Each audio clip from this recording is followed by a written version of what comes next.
মায়ের বিয়ের জন্য পাত্র খুঁজছেন ছেলেরা। একটু অবাক লাগলেও এরকম ব্যতিক্রমধর্মী উদাহরণ তৈরি করলেন কেরানীগঞ্জের তরুণ অপূর্ব। বাবা মারা গেছেন, তাই মায়ের জন্য একজন ভালো পাত্রী সন্ধান চেয়ে অনলাইনে বিজ্ঞাপন দিয়েছেন দুই ছেলে। অপূর্ব জানালেন, মাকে ভালো রাখতে, তার জীবনটা আরো সুন্দর করতেই তারা এই উদ্যোগ নিয়েছেন। এই ঘটনাটি সামাজিক যোগাযোগ মাধ্যমে আলোড়ন তুলেছে। ইমরান ও অপূর্ব ছিল দুই ভাই।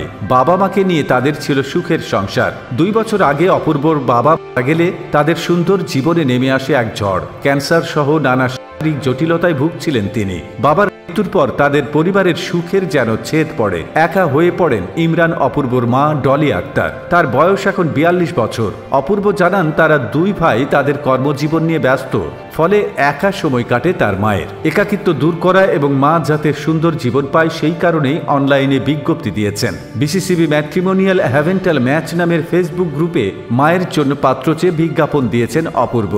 বিজ্ঞপ্তির সঙ্গে মা, ছেলে ও মায়ের একক ছবি যুক্ত করেছেন।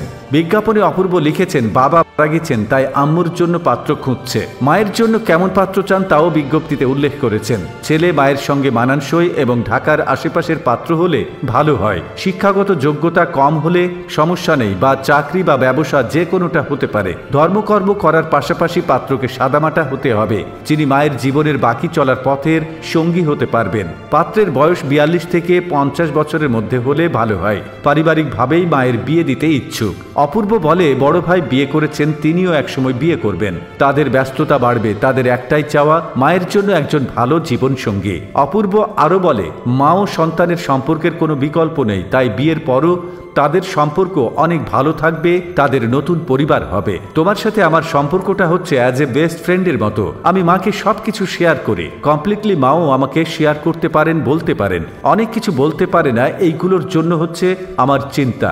যে যেটা আমাকে বলতে পারে না, ওই জিনিসগুলো হয়তো প্রিয় মানুষকে বলতে পারবে, তার জন্য ডিসিশনটা নেওয়া।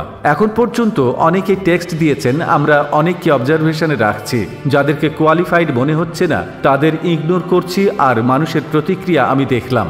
সবার সাথে শেয়ার করছি ব্যাপারটা। সবাই বলছেন যে একটা ভালো উদ্যোগ নিয়েছি, ভালো কাজ করেছি, মানুষ ভালোবাসে, প্রাধান্য দিচ্ছে, এটাকে ইতিবাচকভাবে দেখছেন।